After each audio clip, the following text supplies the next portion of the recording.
పందేట్లో పాలు కొమ్మగదొలగ నమ గురుదేవన సిద్ధయ్య పందేట్లో పాలు కొమ్మగదొలగ. హలో ఎవ్రీవన్, అందరూ ఎలాగున్నారండి? Good evening. Welcome back to our channel ఈ స్మార్ట్ భారతి శివ వ్లాగ్స్. ఎవరైనా కొత్త వాళ్ళు చూస్తుంటే ప్లీజ్ ఛానల్ని సబ్స్క్రైబ్ చేసుకోండి, సపోర్ట్ చేయండి. చూశారు కదా ఇంతకుముందు అంతా హడావుడి గొరవళ్ళు వాళ్ళ డ్యాన్స్ అంటే చిన్నప్పుడు చాలా వణుకు అనమాట, వెన్నులో తడిసిపోయేదన్నమాట. నిజంగా అంటే నిజం చెప్పాలంటే పెద్ద ఫెస్టివల్ మాకి.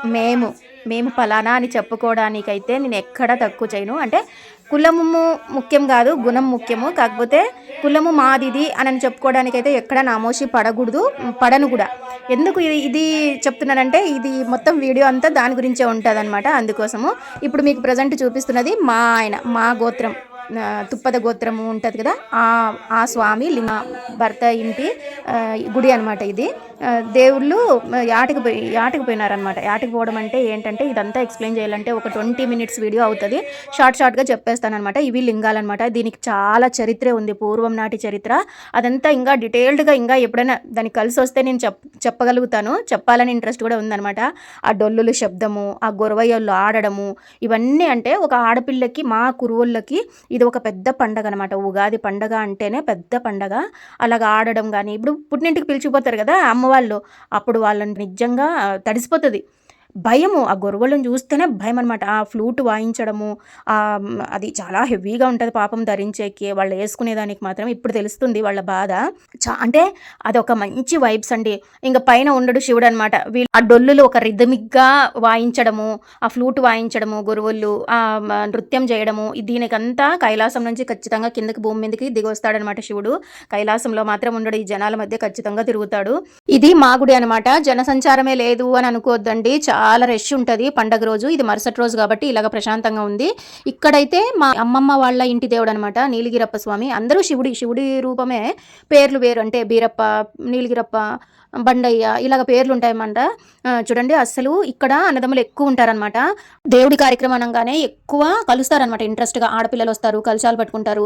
ఇది ఇలా ఉంచితే ఎక్కడైనా కూడా బీరప్ప స్వాములు ఎడైనా ఉన్నారు, గుర్రం స్వాములు అంటే ఉగాది కన్నా ముందు ఒక 20 days కానీ, ఒక 10 days ముందు కానీ అంతా ఒక్కొక్క అన్నదమ్ములు నేను ఊర్లకు అన్నిటికీ వెళ్ళి ఆ ఊర్లలోనే మెరుగుని జరుగుతుంది అనమాట. నైట్ టైము మంచిగా, అంటే ఒక పండగ, ఉగాది పండగ కన్నా ఇంకా ఇదే మంచిగా జరుగుతుంది అనమాట. ఇలాంటి మా ఇండ్లలోన చాలా బాగా జరుపుతారు. ఒక గురువు అన్నారు అన్నమాట, బంగారం కన్నా శృంగారమైన బండారును అలంకరించుకునే వాళ్ళు మీరంతా స్వర్ణపుత్రులు అని కూడా అనొచ్చు మిమ్మల్ని అనని ఏదో ఒక గురువు చెప్పినారనమాట.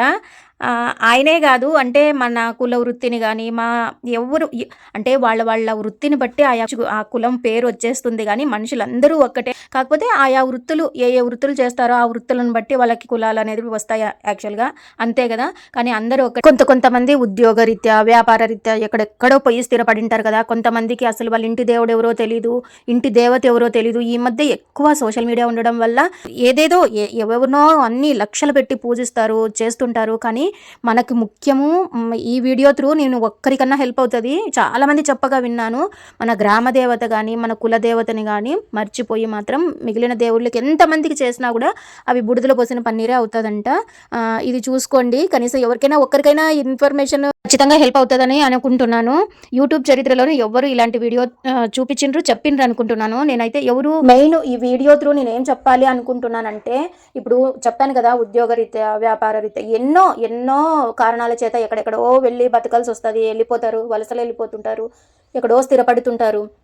అట్లా వెళ్ళినప్పుడు అక్కడ వాళ్ళు స్థానికంగా ఎక్కడైతే ఉంటారో అక్కడ చుట్టుపక్కల ఏదైనా ఫెస్టివల్స్ ఉంటే అవి జరుపుకోవడము, లేకపోతే ఏ పండగలు, లేకపోతే ఏ జాతరలు ఉంటే అవి చేసుకోవడం. అక్కడ ఎల్లమ్మ, గంగమ్మ ఎవరో ఉంటారు కదా మామూలుగా గ్రామ దేవతలు, ఆ ఊరికి సంబంధించి వాళ్ళని చేసేసుకొని ఇంకా ఊరికే ఉంటారనమాట.